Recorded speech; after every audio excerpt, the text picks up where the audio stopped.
அன்னாள் கிட்ட மனோ துக்கம், வேதனை. இந்த அன்னாள் குமுறி கொண்டு ஆண்டவர் போக வேண்டியவர் இடத்துல முதல்ல போறாங்க. ரெண்டாவது, நான் உங்களை பார்த்து ஒரு கேள்வி கேட்கிறேன். இவங்களுக்கு மலடின்ற பேரை சகிச்சுக்க முடியல. இவங்களுக்கு பிள்ளை வேணும். அந்த பிள்ளை பிறந்தாலும் உடனே கொண்டு வந்து எங்க கொடுத்துருவாங்களாமா? ஆலயத்துல. அப்புறம் எதுக்கு இவங்களுக்கு பிள்ளை? மலடின்ற பேரு நீங்கன்னா போதும், அவங்களுக்கு அது ஒண்ணுதான். எல்லாரும் என்ன சொல்றாங்க? சரி, மலடின்ற பேரு நீங்கன்னா போதும், அது பொம்பளை பிள்ளை பிறந்தாலும் நீங்கும், ஆம்பளை பிள்ளை பிறந்தாலும் நீங்கும். அங்க ஏன் எனக்கு ஆண் பிள்ளை வேணும்னு கேட்கறாங்க? எல்லா அம்மாங்களுக்கும் வயிற்றுல இருக்கும்போது என்ன குழந்தை தான் வேணும்? நான் கேட்கிறேன், பையன் குழந்தைக்கு 2 கொம்பா இருக்கு, இல்ல பொண்ணு குழந்தை பிறந்தா வேணான்னு வீசிட போறோமா? அதுவும் இல்லை. ஆனா என்ன வேணும்? எனக்கு என்ன குழந்தை தான் வேணும்? ஒருவேளை பொண்ணா பிறந்தா எங்களுக்கு ஃபோன் பண்ணுவாங்க, பாஸ்டர் ஹாஸ்பிட்டல் அட்மிட் பண்ணியிருக்கோம், நாங்கள் உழுது ஜாம் பண்ணுவோம். ஃபோனே வராது. 2 நாள் ஆச்சு, 3 நாள் ஆச்சு, 4 நாள் ஆயிடுச்சு. என்ன ஆயிடுச்சு? நாங்களா பண்ணா பிறந்துச்சு பாஸ்டர். என்ன குழந்தை? பம்பல பிள்ளை. இதே பையன் பிறந்தா 10 நிமிஷத்துல கால் வரும், பாஸ்டர் ஆண்டவர் சாமுவேலை கொடுத்தார், யோசேப்பை கொடுத்தார், அவரை கொடுத்தார், யோவானை கொடுத்தார், மொத்த சீசனம் வந்துருவாங்க.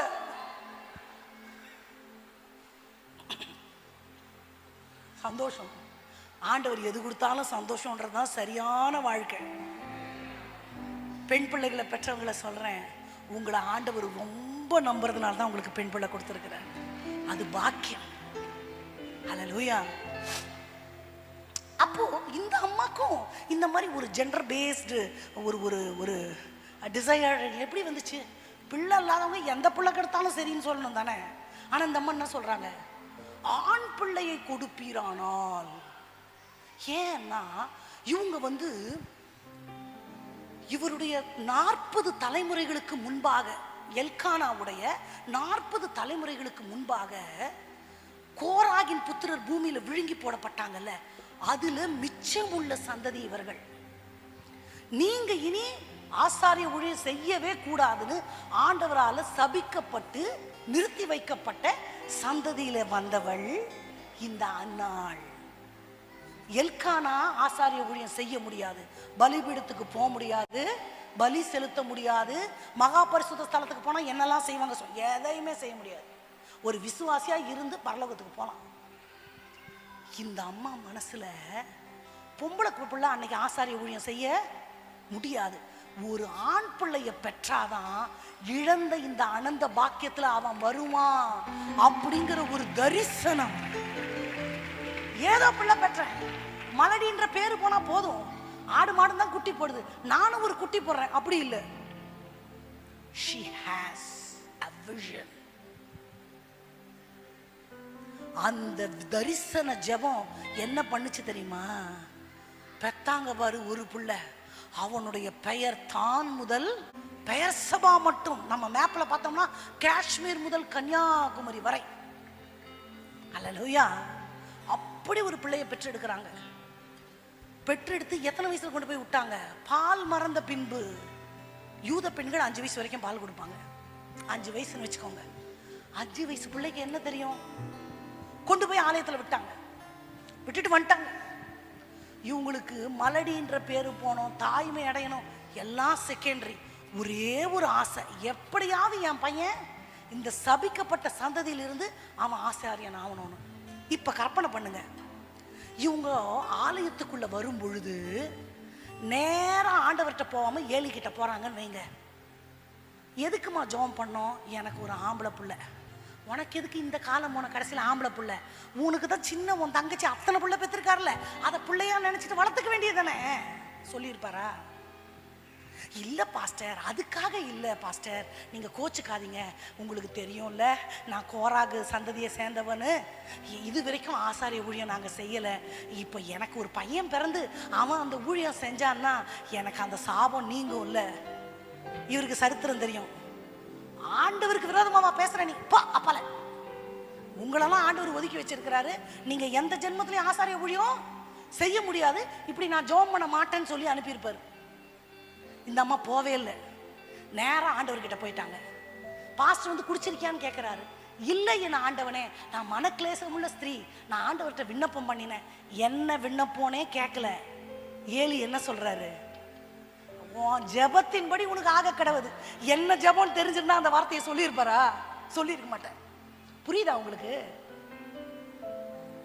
சொல்ல வேண்டியவரிடத்துல சொல்ல வேண்டியதை மட்டும் சொன்னாங்க.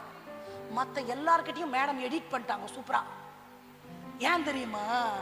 அவளுடைய தரிசனம் அவளுக்கும் ஆண்டவருக்கும் ஆனது. அந்த தரிசனத்துல she doesn't want to include any human being.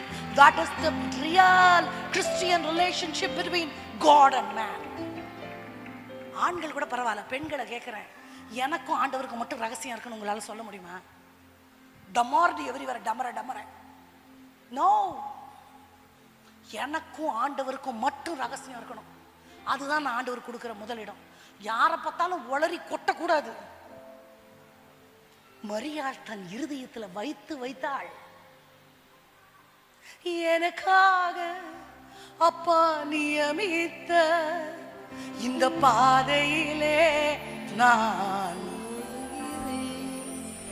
எனக்காக அப்பா நியமித்த இந்த பாதையிலே நான் ஓடுகிறேன். ஆமாவா? எனக்கும் ஆண்டவருக்கும் ஒரு பாதை. சரி, ரைட். இவருக்கும் தெரியாது என்ன நோக்கத்துக்காக பெத்த பிள்ளைய கொண்டாந்து இந்த அம்மா இங்க விட்டுட்டான்னு. ஏலிக்கு அந்த தரிசனம் தெரியாது. கணவர்கிட்ட சொல்லிட்டு இந்த அம்மாக்கு ஒரே நோக்கம், பொண்ணா பிறந்தா கண்டிப்பா ஆசாரிய ஊழியம் செய்ய முடியாது. பையன் கேட்ட மாதிரியே பையன் கிடைச்சிச்சு. எல்லாம் சோறு ஊட்டணும், கையை பிடிச்சி நடக்கணும், எந்த ஆசையும் இல்லை. ஒரே ஒரு தரிசனம், தரிசனத்துக்காக பிள்ளைய கொண்டாந்து விட்டாங்க. அது சரி, இந்த அம்மாக்கு தான் புள்ள ஆசாரியன் ஆகணும். எத்தனை வயசுலயே? 5 வயசுலயே. எல்லாரும் ஒத்துக்குவாங்களா? நாம ஒத்துப்போமா? குட்டி பையன் வந்து பிரசங்கம் பண்ணா, ஐய குட்டி தம்பி சமத்து அழகா இருக்கிற, அவ்வளவுதான் சொல்லுவோம். ஆமாவா? இவன் சிறு பிள்ளையா இருக்கும் பொழுது ஆசாரியனாக அங்கீகரிக்கப்பட்டது எப்படி? ஆசரிப்பு கூடாரத்தை பத்தி உங்களுக்கு சொல்லிட்டேன், திரைச்சீலையை பத்தி உங்களுக்கு சொல்லிட்டேன். அவ்வளவு கெட்டி திரைச்சீலை, அது உள்ள என்ன இருக்கு யாருக்குமே தெரியாது. எல்லாரும் பேசிப்பாங்க, சமூக தப்பம் இருக்குமாமா, விளக்கு இருக்குமாமா, கோல் இருக்கும், வேறு இருக்காது, ஆனா துளுத்து இருக்குமாமா, உடன்படிக்கை பெட்டி இருக்குமாமா, அப்படியே தங்கத்துல செஞ்சிருக்குமாமா, மேல கேருபீன் அப்படியே ரெக்கைய மூடிக்கிட்டு இருக்குமாமா, அப்படி ஜொலிக்குமாமா. அப்படியா? இப்படி தொட்டா செத்து போயிருவோமா? அப்புறம் எப்படி தூக்குறது? இங்க ஒரு வளையம், இங்க ஒரு வளையம், இங்க ஒரு வளையம், 4 வளையம். அதுக்குள்ள ஒரு கம்பிய கட்டைய பாய்த்து அந்த கட்டைய தோல்ல வைத்து இப்படி கூட கைப்படாம தூக்கிட்டு போவாங்களாம். தொட்டா என்னாகும்? தொட்டா மர்கையா செத்து போக வேண்டியதான். ஆமா, these are all curious things about the place of holy. குட்டி பிள்ளைங்க எப்பவுமே ரொம்ப கியூரியஸ் கேட்டா இருப்பாங்க. நீங்க பார்த்துருக்கீங்களா? எதை செய்யாதன்றமோ அதைத்தான் செய்வாங்க, எங்க போகாதன்றமோ அங்கத்தான் போவாங்க. இந்த மாதிரி கியூரியஸான விஷயம்னா ரொம்ப காது ஷார்ப் ஆயிடும். நல்லா கதை கேட்டிருப்பாரு. யாரு? சாமுவேல். பண்டிகை நாள் வந்துருச்சு. அதே மாதிரி பிரகாரம் எல்லாம் பரிசுத்த ஸ்தலம் எல்லாரும் இருக்கிறாங்க. இவர் எங்க தான் படுக்க முடியும்? பிரகாரத்துல தான் படுக்க முடியும். எல்லாரும் படுத்தாச்சு. ஏலி தாத்தா பக்கத்துல டவுசர் போட்டுன்னு குட்டியா சாமுவேலு. இந்த கியூரியஸ் கேட்டுக்கு தூக்கம் வரல. அது உள்ள என்ன இருக்கும்? எப்படியாச்சும் எட்டி நண்டு மாதிரி ஊந்து அப்படியே சின்ன உருவம்ல, அப்படியே அந்த திரைச்சியில இருந்த கேப்ல பூந்து புழு மாதிரி உள்ள போயிடுச்சு. அந்த தாயினுடைய ஜெபம் ஏற்கனவே அவனை பிரதான ஆசாரியனுடைய ஸ்தலத்துக்கு அபிஷேகம் பண்ணப்பட்டது நிமித்தம், பாவமறியாத பரிசுத்த வாழ்க்கை வாழ்ந்தது நிமித்தம் அவன் அங்க சாகல. ஒவ்வொன்றையா தொட்டு தொட்டு தொட்டு தொட்டு, ஓ யாருமே போக முடியாது, நான் எப்படி இதுக்குள்ள போனேன்? எல்லாத்தையும் பார்க்கறான். பசி தாங்க முடியாம பண்ணுக்குன்னு பிச்சு தின்னானோ தெரியல, குட்டி பையன் இல்ல. Everything was going on and on and on. விடிஞ்சே போச்சு. நான் நடந்ததை என்னோட கற்பனையில சொல்றேன், ஆனா இதுதான் நடந்தது. நான் கற்பனையா அப்படி சொல்றேன். விடிஞ்சு ஏலி தாத்தா திரும்பி பார்த்தா குட்டி பையனை காணோம். டேய் வாண்டு எங்கடா போன? ஹீரோ என்ட்ரி கொடுக்குற மாதிரி தலைவர் மகா பரிசுத்த ஸ்தலத்துல இருந்து இங்க இருக்கேன்னு வர்றாரு. அதுக்குள்ள போனா எல்லாரும் இவன் எப்படி சாகல? எல்லாருக்கும் புரிஞ்சிருச்சு அவன் சிறு பிள்ளையா இருந்தாலும் தேவனால் அவன் அங்கீகரிக்கப்பட்டிருக்கிறான்.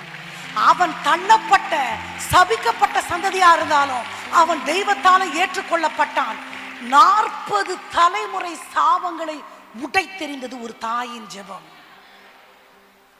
சிறு பிள்ளை 30-40 வயது ஆகாம அவனை ஆண் மகனாவே மதிக்க மாட்டாங்க. ஆசாரிய ஊழியம் செய்ய முடியாது. சிறு பிள்ளையிலேயே அந்த ஜெபமும் தரிசனமும் எல்லாராலும் அவனை அங்கீகரிக்க வைத்தது. ஜெபத்தினுடைய பவர் என்னன்னு உங்களுக்கு தெரியுமா? முழங்காலுடைய பவர் தலைமுறை தலைமுறை சாபங்களை உடைத்தெறியத்தக்கதான வல்லமை. It has a dynamic power. தெரியுமா? ஆண்டவர்கிட்ட கேளுங்க. ஜெபிக்கிறது ஒரு வரமா? ரொம்ப நேரம் என்னால முழங்கால நிக்க முடியும்னா அது ஒரு வரப்பிரசாதம். எல்லாராலையும் பண்ண முடியாது. எல்லாராலையும் ரொம்ப நேரம் நிக்கலாம் முடியாது. எந்த பலிபீடத்துல நின்று பிரசங்கம் பண்றது ஊழியம் இல்ல. முழங்கால் படிக்கிறீங்களா, அது அதை விட பெரிய ஊழியம். அது அது எத்தனையோ சாபங்களை உடைக்கிற வல்லமை அந்த ஜெபத்துக்கு இருக்கு. ஜெபாவி ஊற்றுமையா, ஜெபிக்கணும் ஜெபிக்கணுமே. தெரியுமா? ஒரு தாயின் ஒரு ஜெபம், அந்த ஜெபம் கேட்க வேண்டிய ஒரு இடத்துல சீக்ரெட். ஆண்டவருக்கும் எனக்கும், எனக்கு அப்பா கொடுத்துட்டாரு, நான் எப்ப வேணாலும் அப்பாவை கிட்டி சேரலாம். அடுத்து அந்த ஜெபத்துக்கு ஒரு தரிசனம் இருந்துச்சு. அது சாதாரண தரிசனம் இல்ல. 40 ஆண்டுகள் தலைமுறை தலைமுறையாக கழுத்துக்கு மேலிருந்த நுகத்தடியை உடைத்து எரிகிறதான ஒரு வல்லமை பொருந்திய ஜெபம் எல்லாராலும் ஏற்றுக்கொள்ளப்பட்டது. அல்லேலூயா, அல்லேலூயா. எப்பேற்பட்ட சாபத்துல நம்ம இருக்கிறோம், எப்பேற்பட்ட வேதனையில இருக்கிறோம். காலங்காலமா எவ்வளவு வேணும் நிமிரக்கூடாத கூனிய போல தலை வணங்கி இருக்கிறதா? நுகத்தடி என்ன தெரியுமா? Do you know what is நுகத்தடி? கழுத்துக்கு மேல இருக்கும். நிமிரணும்னு நினைச்சா கூட நிமிர முடியாது. நிமிர்ந்து மேல பார்க்கலாம் நினைச்சா பார்க்க முடியாது. கூனி கூனி கூனி நாளடைவுல குனிஞ்சு போயிடும். சிலுவை சுமக்கிற அனுபவம் தெரியுமா உங்களுக்கு? இயேசுவனுடைய சிலுவையை ஒருத்தர் சுமந்தாருன்னு சொன்னேன். யார் அவரு? சிரேனே ஊர் சீமோன். அவரை பத்தி எவ்வளவு சீக்கிரம் சொல்ல முடியுமோ சொல்லிட்டு நான் ஜெபிக்க போறேன். சிரேனே ஊர் சீமோன் சிலுவையை சுமக்கும்படி பலவந்தம் பண்ணினார்கள். என்னவா? அவர் ஆசையெல்லாம் சுமக்கல. அவருடைய ஹிஸ்டரி தெரியுமா? பிறப்பால ஒரு யூதன். அவங்க காலங்காலமா போய் சிரேனேன்ற பட்டணத்துல தங்கிட்டாங்க.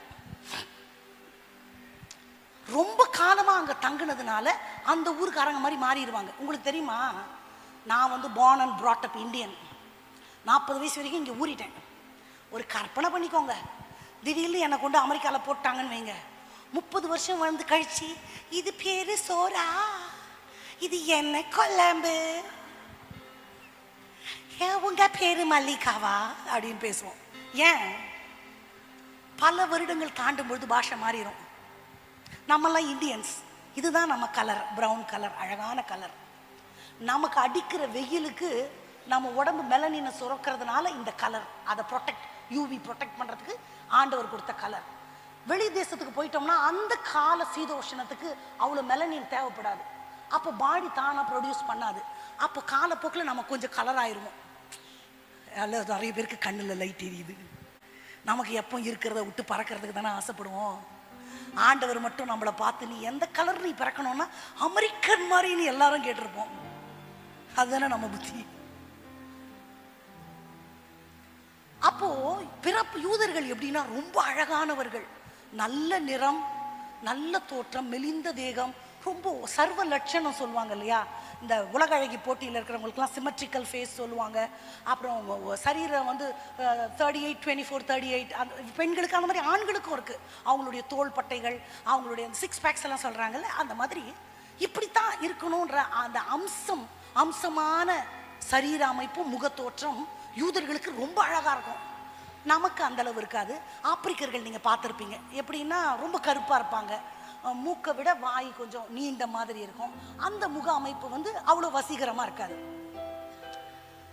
யூத குலத்தை சேர்ந்த சீமோன் காலங்காலமாக போய் சவுத் ஆப்பிரிக்காவில் இருந்துட்டார். அப்போ எப்படி ஆயிட்டாரு? அவங்கள மாதிரி ஆயிட்டார். ஆமா தானே? அவங்க தாத்தா காலத்துலேருந்து அங்கே செட்டில் ஆயிட்டாங்க. அப்போ யூதனை போல இல்லாமல் ஹைட் அண்ட் வெயிட்டா, பருத்த தோள்களோட, பெரிய உருவமா, வாட்ட சாட்டமா இருக்கிறார். அவர் எட்டி பார்க்கிறாரு. ஹே, வாட்ஸ் கோயிங் ஆன்?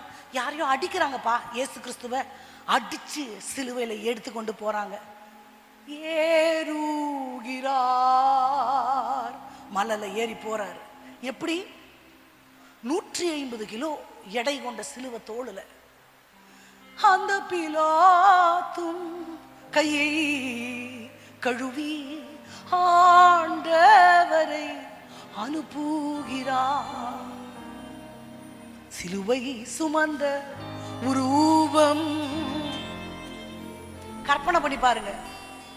அடி வாங்கி ரத்தம் முதுகெல்லாம் உழுந்த நிலம் போல இரத்த கரைகளும் கிறிஸ்துவனுடைய சரீரத்தின் சதைகளும் அந்த சிலுவை மரத்துல பட்டு இருக்குமா? அதை தொடுவோமா? நம்ம எட்டி பார்க்கிறாரு சீமோன்.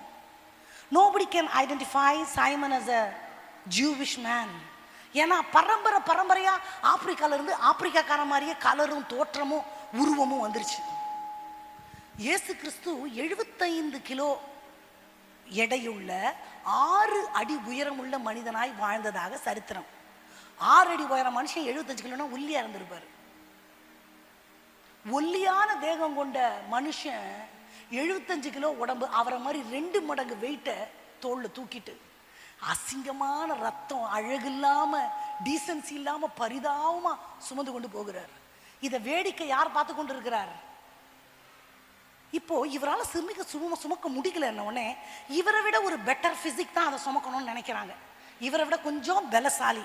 சுத்தி முத்தி பார்த்தா அங்க வாட்ட சாட்டமா ஒருத்தர் நிக்கிறாரு. பலவந்தம் பண்ணினார்கள்னா எப்படி கூப்பிட்டுருப்பாங்க? தம்பி இங்க வா, அந்த சிலுவை. நான்லாம் வரமாட்டேன். வாடா.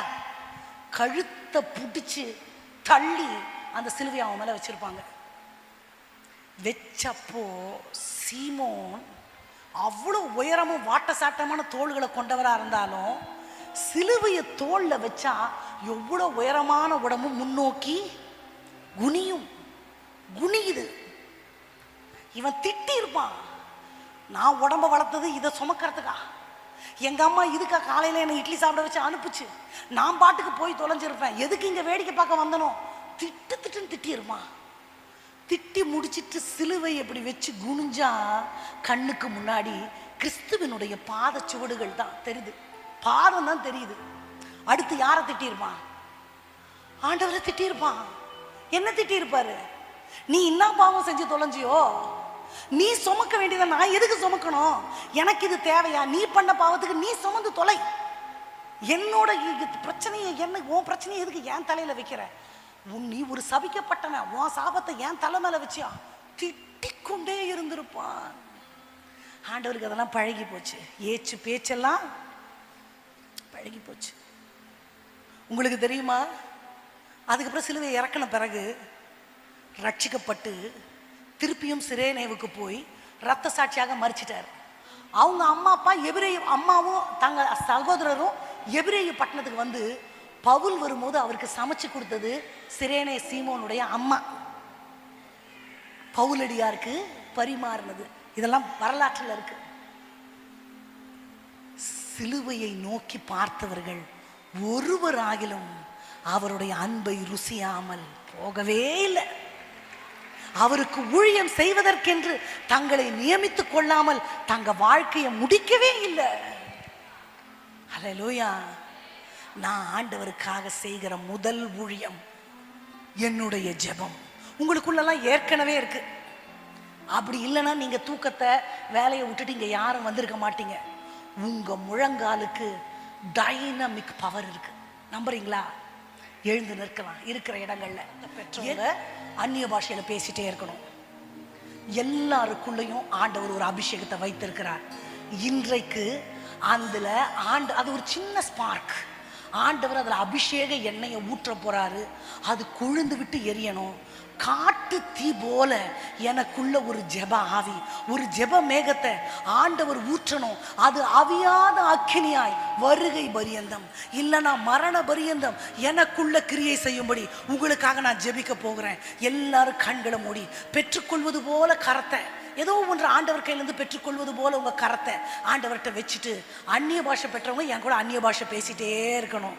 மற்றவங்க எல்லாம் ஆண்டவரே என்னை அனல் மூட்டி எரிய பண்ணுங்க, நான் கொழுந்து விட்டு உமக்காக எரியணும். எல்லாரும் வாழ்ற வாழ்க்கைக்கு நான் அழைக்கப்படலப்பா. என்னுடைய முழங்கால், என்னுடைய ஜெபங்கள், it has a special power, it has a special anointing, it will break the curse, it will break the yoke. I believe, நான் நம்புறேன் ஆண்டவரே எனக்கு நீங்க செய்வீங்க.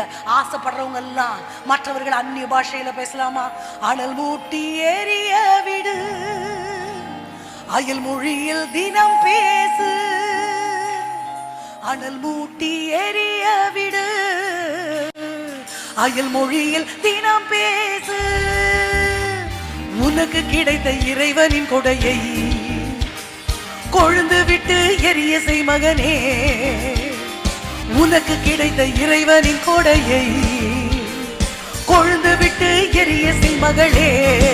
அந்நிய பாஷையில உனக்கு கிடைத்த இறைவனின் கொடையை கொழுந்து விட்டு ஒரு ஜெபாதி எல்லாரையும் மூடும்படி உனக்கு கிடைத்த இறைவனின் கொடையை கொழுந்து விட்டு எரிய செய் மகளே. காற்றாக மழையாக வருகிறார், பனித்துளி போல் காலை தோறும் ஓடுகிறார். காற்றாக மழையாக வருகிறார், பனித்துளி போல் காலை தோறும் ஓடுகிறார். வற்றாத நீரூற்றார் இதய கிணறிலே வாழ்நாளெல்லாம் ஊறி நிரப்புகிறார்.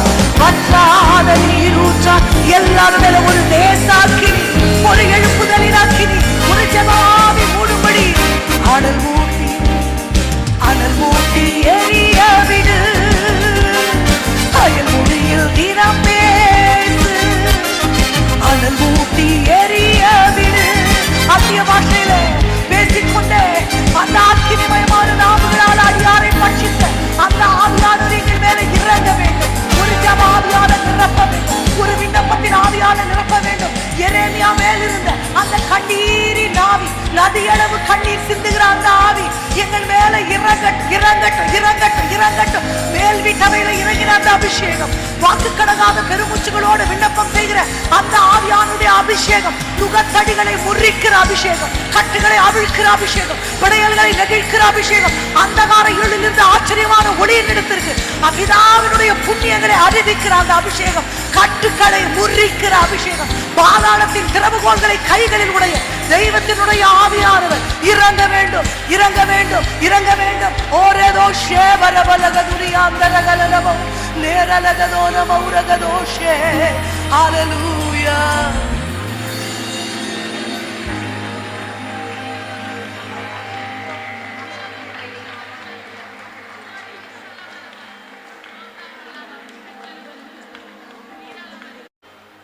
ஹல்லேலூயா ஹல்லேலூயா. பரிசுத்த ஆவியானவர் நம் நடுவில் செய்கிற கிரியைகளுக்காக கரங்களை தட்டி ஆண்டவருக்கு நன்றி செலுத்துவோம். ஹல்லேலூயா. நம் ஒவ்வொருவரோடும் பேசி இருக்கிறார். எது அடிப்படையான தேவை, இன்றைக்கு நாம் எப்படி ஜெயிக்க வேண்டும், எப்படி அவரோடு இருக்க வேண்டும் நாம் கற்றுக்கொண்டோம். ஹல்லேலூயா. அநேகர் தேவையோடு ஜெபிக்கும்படி, குழந்தை இல்லாதவர்கள், வியாதி பிரச்சனையோடு இருக்கிறவர்கள், எங்களுக்காக ஜெபிப்பீங்களா சிஸ்டர், ஜெபிப்பாங்களா, நீங்கள் ஜெபிப்பீங்களான்னு கேட்டு வந்தீங்க. இந்த நேரத்தில் தேவையோடு வந்திருக்கிறவர்கள் மட்டும் நின்று கொள்ளுங்கள். சிஸ்டர் பியூலா பென்ஸ் உங்கள் யாவருக்காகவும் ஜெபிக்க போகிறாங்க.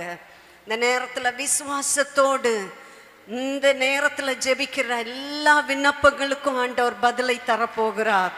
விசுவாசிக்கிறவர்கள் மட்டும். ஹல்லேலூயா. தேவையுள்ளவர்கள் மாத்திரம் நின்று கொள்ளலாம், மற்றவர்கள் அமர்ந்து கொள்ளலாம். உங்களுக்காக இது ஒரு விசேஷித்த ஜெபம். ஆண்டவரே, எங்க விண்ணப்பங்களுக்கு உமது கண்கள் திறக்கப்பட்டவைகளாய், உமது செவிகள் கவனிக்கிறவைகளாய், எங்க இருதயம் எங்களுக்காக உங்க இருதயம் துடிக்கிறவைகளாய் இருக்கிறபடினால உங்களை நோக்கி பார்க்கிறோம்ப்பா. தேவைகளோடு இருக்கிற பிள்ளைகளை ஒவ்வொருவருக்காக உங்க சமூகத்துல வருகிறேன். சரீர சுகமாய் இருக்குமானால் ஒருவரையும் குணமாக்க கூடாதபடிக்கு தெய்வத்தினுடைய கரம் அப்பா ஆண்டவரே மடக்கப்படவில்லை, நீட்டப்பட்டிருக்கிறதப்பா. எங்க ஜெபங்களை கேட்க கூடாதபடி உமது செவிகள் மந்தமாக இல்லை. இப்பொழுது குணமாக்குகிற தெய்வத்தினுடைய பிரசன்னம் உச்சந்தலை முதல் உள்ளங்கால் வரை எல்லா வியாதிகளிலும் சர்வாங்க சுகத்தை கட்டளையிடுவதாக உமது வார்த்தை உரைக்கப்படுமானால் உலர்ந்த எலும்புகள் உயிரடையும் என்று நாங்க பார்க்கிறோம். மரித்த சரீரம் உயிரடையும் என்று நாங்க பார்க்கிறோம். இப்ப நாங்க ஜெபிக்கிற இந்த நிமிஷம் சர்வாங்க சுகம், மறுசிருஷ்டிப்பு இயேசுவின் அதிகாரமுள்ள நாமத்துல உண்டாவதாக. ஆவியானவர் எங்கே உண்டோ அங்கே விடுதலை.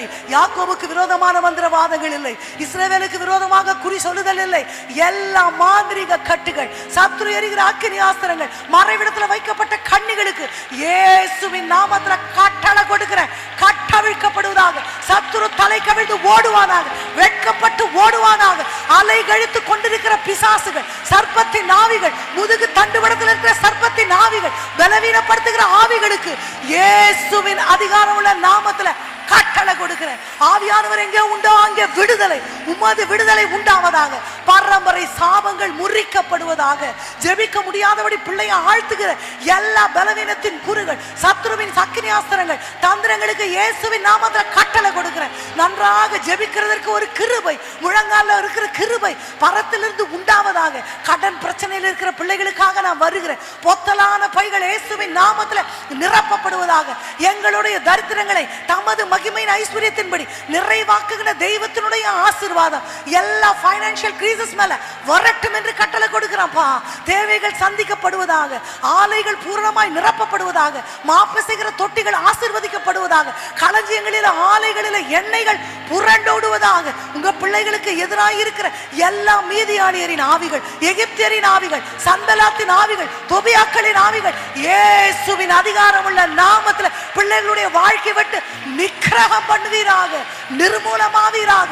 சுடரொளி பட்டயமேந்திய தூதர்கள் வீட்டில காவலிடுவார்களாக. சமாதான குறைவுகள் இயேசுவின் நாமத்துல மாறுவதாக. உலகம் கொடுக்கவும் எடுக்கவும் கூடாது. மலைகளும் பர்வதங்களும் விலகினாலும் மாறாது தெய்வத்தினுடைய சமாதானம் எனும் உடன்படிக்கை பிள்ளைகளுடைய வாழ்க்கையில நிலை பெறாமல் இருக்க வேண்டும் என்று நான் ஜெபிக்கிறேன்ப்பா. சந்தானத்திற்குரிய ஆசீர்வாதங்கள், உலகத்திற்கான ஆசீர்வாதங்கள், ஆவிக்குரிய ஆசீர்வாதங்கள், பிள்ளைகளுக்கென அளிக்கப்பட்ட உரைக்கப்பட்ட வாக்குத்தத்தங்கள் ஆமென் என்றும் வாழ்க்கையில நிறைவேறுவதாக.